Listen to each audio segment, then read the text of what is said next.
रियासत के खिलाफ असलहा उठाने वाले इंतहा पसंदों और गैर कानूनी रिहायशियों के लिए पंजाब की जमीन मजीद तंग कर दी गई है। वजीर आला मरियम नवाज की जेर सदारत अमनो अमान पर मुसलसल तीसरा गैर मामूली इजलास। पंजाब हुकूमत के रियासती रेट और कानून की बालादस्ती कायम करने के लिए गैर मामूली और तारीखी फैसले किए गए। इसी से मुतालिक मजीद मालूमात हम हासिल करेंगे। ब्यूरो चीफ लाहौर हसन रजा ने हमें ज्वाइन किया। हसन, क्या फैसले हुए इस इजलास में? देखिए, ये गैर मामूली इजलास था जो कि वीडियो लिंक के जरिए वजीर आला पंजाब मरियम नवाज ने इजलास की सदारत की, जिसमें ये फैसला किया गया है कि रियासत के खिलाफ बंदूक उठाने वाले इंतहा पसंदों, बदमाशों और गैर कानूनी रिहायशों के लिए पंजाब की जमीन तंग कर दी जाएगी और इस पर सख्ती से अमल दरामद करवाया जाएगा। पंजाब हुकूमत के रियासती रेट और कानून की बालादस्ती कायम करने के लिए जो है पंजाब हुकूमत ने लाउड स्पीकर एक्ट का नफाज लाजमी और मजीद सख्त करने का फैसला किया है। पंजाब हुकूमत का हर जिले में विजिल सेल कायम किए जाएंगे। पंजाब हुकूमत ने तहफुज़ जमात और गैर कानूनी मुकीम इंटरनेशनल शहरियों के खिलाफ पुलिस हेल्पलाइन 15 खुसूसी से कायम किया गया है। पंजाब के अवामी तहफुज़ जमात और गैर कानूनी तारिकीन वतन की इतलाह के लिए फौरन 15 पे कॉल करे। पंजाब हुकूमत का सूबे के गैर कानूनी असले से पार करने के लिए इक़दाम की रफ्तार तेज और मजीद सख्त करने का फैसला किया है। वज़ीर आला पंजाब ने वादे किया कि पंजाब में काला कल्चर, बदमाशी और माफिया कल्चर को किसी सूरत बर्दाश्त नहीं किया जाएगा। पंजाब हुकूमत का अमन कमेटीज को पूरी तौर पर मौसर और मजीद फाल बनाने का फैसला किया गया है। पंजाब अमन कमेटीज को जारी तमाम ऑपरेशन की जो है उस पर ऑन बोर्ड रखा जाएगा और पंजाब हुकूमत ने यह भी फैसला किया है कि ये तमाम तर फैसले किए गए हैं इस इजलास में। हसन रजा, आपने मालूमात दी, आपका बहुत शुक्रिया। बलोचिस्तान के इलाके दालबदीन में फितनाल हिंदुस्तान के खिलाफ सिक्योरिटी फोर्सेस की कामयाब कार्रवाई। सिक्योरिटी ज़राए के मुताबिक सिक्योरिटी फोर्सेस ने एक कामयाब कार्रवाई में फितनाल हिंदुस्तान की तश्कील का कला कमा कर दिया। सिक्योरिटी फोर्सेस की बरवक्त और मौसर कार्रवाई के नतीजे में तमाम 6 दहशतगर्द जहन्नुम वासिल हो गए। दहशतगर्द पहाड़ी गार में पनाह लिए हुए थे, जिन पर फजाई निगरानी के जरिए मुसलसल नजर रखी गई। सिक्योरिटी फोर्सेस की जानिब से मौजू वक्त पर ठिकाने को मौसर तरीके से निशाना बनाया गया। सिक्योरिटी ज़राए ने बताया कि ये अहम कामयाबी सिक्योरिटी फोर्सेस और खुफिया इदारों की बेहतरीन हम आहंगी और मौसर राब्ते का नतीजा है। फितनाल खारिज के दहशतगर्दों ने भत्ता ना देने पर शिमाली वज़ीरिस्तान मीर अली में मुकामी अफराद को आग लगा दी। आपको बताएं कि फितनाल खारिज ने दहशत फैलाने के लिए बर्बरियत की इंतहा करते हुए गाड़ी पर पेट्रोल छिड़कर आग लगाई। बर्बरियत के नतीजे में गाड़ी के अंदर मौजूद 6 निहत्थे और मासूम शहरी जाँ बहक हो गए। सिक्योरिटी फोर्सेज ने इलाके को घेरे में लेकर खारजियों की तलाश के लिए सर्च ऑपरेशन शुरू कर दिया। फितनाल खारिज की बर्बरियत पर मीर अली के अवाम का ये कहना है, हुकूमत से दरख्वास्त है कि हमें इन दरिंदों से निजात दिलाई जाए। ये कैसा इस्लाम और कैसा जिहाद है कि इस दरिंदगी से मासूम अफराद को ज़ाती अनात पर कत्ल किया जाए। अल्लाह ताला कुरान पाक में सूरतुल हुजरात की आयत 9 में फरमाता है कि जो गिरोह बेगावत कर रहा है उससे उस वक्त तक लड़ो जब तक वो अल्लाह के हुक्म की तरफ वापस ना आ जाए। पाकिस्तान के मौक़िफ़ की आलमी ज़राए अबलाग में तायीद। वज़ीर दिफ़ा ख्वाजा आसिफ का कहना है कि अफगानिस्तान से जंगबंदी का दारोमदार सरहद पार दहशतगर्दी रोकने पर है। अफगानिस्तान की जानिब से सरहद पार दहशतगर्दी के पाकिस्तानी मौक़िफ़ को आलमी सतह पर तस्लीम किया जा रहा है।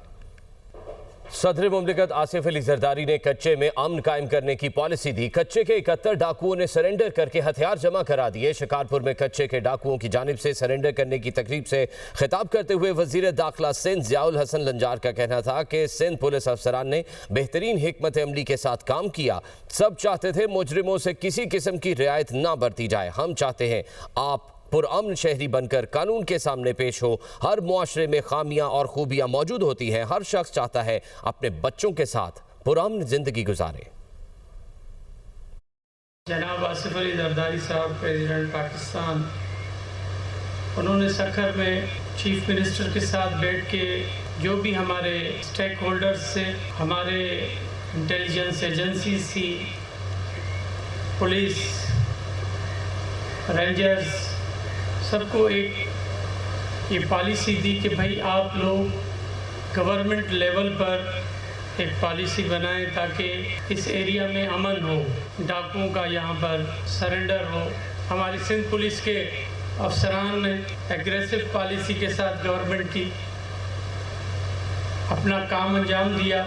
यकीनन मुआशरे में कमी बेशियाँ होती हैं। हर कोई चाहता है कि यहाँ पर अमन हो, इस रीजन में अमन हो और हर कोई सुकून के साथ अपनी ज़िंदगी अपने बच्चों के साथ गुजारे। पतंगबाजी का खूनी खेल जारी, कातिल डोर ने नौजवान की जिंदगी की डोर काट दी। लाहौर के इलाके नवाकोट में पतंग की डोर फिरने से नौजवान चल बसा। मजंग का रिहायशी नौजवान ड्यूटी से घर वापस जा रहा था कि खूनी खेल का निशाना बन गया। वज़ीर आला मरियम नवाज का डोर से नौजवान के जाँ बहक होने के वाक़े पर सख्त गम और गुस्से का इजहार, जिम्मेदारों के खिलाफ कार्रवाई का हुक्म दे दिया। मरियम नवाज ने CCPO लाहौर से रिपोर्ट भी तलब कर ली। कातिल डोर का एक और वार, घर का वाहिद कफील जिंदगी की बाजी गया हार। मंगल की दरमियानी रात काम से घर वापस आते हुए मजंग का रिहायशी यूसुफ कातिल डोर का शिकार हो गया। 21 साला मोटरसाइकिल सवार यूसुफ के गले पर डोर फिर गई। अलमनाक वाकया थाना नवाकोट के इलाके में पेश आया। यूसुफ को जख्मी हालत में सर्विसेज अस्पताल मुंतकिल किया गया, लेकिन खून ज्यादा बह जाने से रास्ते में ही दम तोड़ चुका था। यूसुफ घर का बड़ा बेटा और अकेला कमाने वाला था। के औकात में एक नर्सरी जबकि रात में मेडिकल स्टोर पर काम करता था। यूसुफ के वालिद मोहम्मद मुनीर ने कहा कि हमें बेटे के एक्सीडेंट का बताया गया। अस्पताल पहुंचे तो पता चला डोर फिरने से यूसुफ की गर्दन कट गई है। मेरे जिगर का टुकड़ा चला गया। हुकूमत पतंगबाजी की हरगिज इजाजत ना दे। मेरा तो बेटा चला गया तो मैं सब हुकूमत को ये पैगाम दूंगा, ये बंद करे, किसी और का जवान बेटा ना जाए।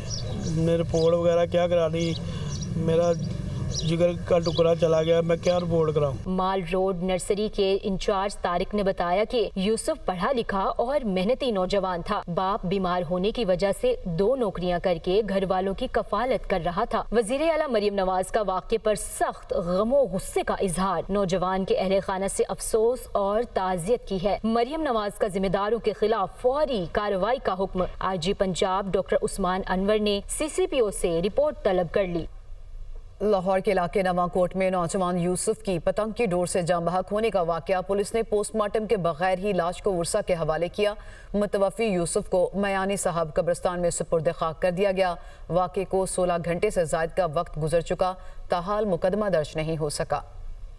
खैबर पख्तूनख्वा हुकूमत की जानिब से बुलेट प्रूफ गाड़ियां लेने से इनकार। वजीर दाखिला मोहसिन नकवी का बुलेट प्रूफ गाड़ियां फौरी बलोचिस्तान भिजवाने का ऐलान। मोहसिन नकवी कहते हैं ये बुलेट प्रूफ गाड़ियां फौरन बलोचिस्तान भेज दी जाएंगी। बलोचिस्तान को बुलेट प्रूफ गाड़ियां मिलने पर इंसदाद दहशतगर्दी की कोशिशों को तकवीयत मिलेगी। मोहसिन नकवी ने ट्विटर पर वज़ीर आला बलोचिस्तान सरफराज भुगटी के ट्वीट का जवाब दिया। सरफराज भुगटी ने ट्वीट में मोहसिन नकवी से दरख्वास्त की थी कि KP की तरह बलोचिस्तान भी दहशतगर्दी से मुतासिर है। अगर खैबर पख्तूनख्वा हुकूमत बुलेट प्रूफ गाड़ियां लेने से इनकार कर रही है तो उन्हें हुकूमत बलूचिस्तान को मुंतकिल कर दिया जाए। रहनुमा पीपल्स पार्टी हसन मुर्तजा ने यह कहा है कि गंदुम मिडल मैन और जखीरा अंदोजी करने वालों के पास है। आज काश्तकार के पास गंदुम नहीं है। हुकूमत गंदुम किस तरह खरीदेगी और इसका मैकेनिज्म क्या होगा? हम कहते थे कि गंदुम 4000 रुपये फी मन होनी चाहिए, अब हमारे मौकिफ को तस्लीम किया गया है। हुकूमत पंजाब ने गंदुम का रेट 3500 रुपये फी मन कर दिया है। आपने पास्को और पंजाब फूड डिपार्टमेंट खत्म कर दिया। ये पूछना हमारा हक है कि अब गंदुम कौन सा महकमा खरीदेगा? काश्तकारों को सब्सिडी देनी चाहिए। सैलाब मुतासरीन की इमदाद शुरू हो चुकी, हुकूमत के शुक्रगुजार हैं।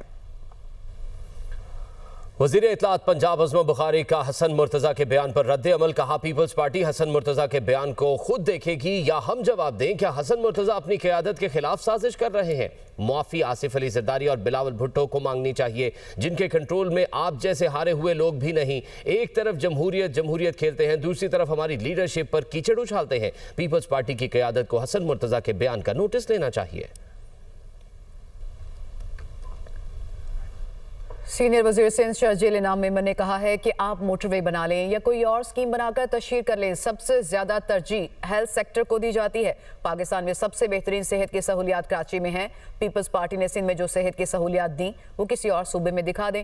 पाकिस्तान वाहिद मुल्क है जहां साइबर नाइफ से कैंसर का मुफ्त इलाज हो रहा है। वफाकी हुकूमत के शुक्रगुजार हैं कि इस बार हमारी अपील पर गंदम की स्पोर्ट प्राइस रखी। हुकूमत सिंध भी गरीब किसानों को खाद और यूरिया की सपोर्ट दे रही है। पंजाब में बदतरीन सैलाब का सामना करना पड़ा। सैलाबी सूरत हाल के दौरान वजीर आला मरियम नवाज ने पंजाब में मिसाली काम किया। अलीपुर में फ्लड कार्ड तकसीम की तकरीब से खिताब करते हुए सीनियर वजीर पंजाब मरियम औरंगजेब, वजीर आला मरियम नवाज सैलाब मुतासरीन की बहाली पर खास तवज्जो दे रही हैं। पंजाब हुकूमत ने सैलाब मुतासिरीन के लिए बड़ा रेस्क्यू एंड रिलीफ ऑपरेशन किया। सैलाब के दौरान 25 लाख अफराद को महफूज मकाम पर मुंतकिल किया। पंजाब हुकूमत के इकदाम से सैलाब मुतासरा अलीपुर में बहाली मुमकिन हुई। 83% सर्वे मुकम्मल हो चुका। 28 अक्टूबर तक सर्वे मुकम्मल हो जाएगा। कम तरीन वक्त में सैलाब मुतासिरीन के नुकसान का अजाला किया जा रहा है। पंजाब हुकूमत ने किसी के आगे हाथ नहीं फैलाया। वज़ीर आला मरियम नवाज आवाम का पैसा आवाम पर खर्च कर रही है। पंजाब हुकूमत ने सैलाब मुतासिरीन की भरपूर मदद यकीनी बनाई। वज़ीर आला मरियम नवाज आवाम से किए वादे पूरे कर रही हैं। वज़ीर आला KP सुहेल आफरीदी की ज़ेर सदारत महकमा खुराक का इजलास हुआ। वज़ीर आला को सूबे में गंदम और चीनी के दस्तयाब ज़खायर और निर्खों से मुतालिक ब्रीफिंग दी गई। महकमा खुराक को ज़ख़ीराअंदोज़ी की रोकथाम के लिए मौसर इक़दाम उठाने की हिदायत उन्होंने की। आटे और गंदम की आज़ादाना तरसील के लिए हुकूमत पंजाब को ख़त लिखने की हिदायत की। सुहेल आफरीदी ने कहा, ख़त का मकसद दोनों सूबों के दरमियान आटे और गंदम की आज़ादाना नकलो हरकत को यकीनी बनाना है।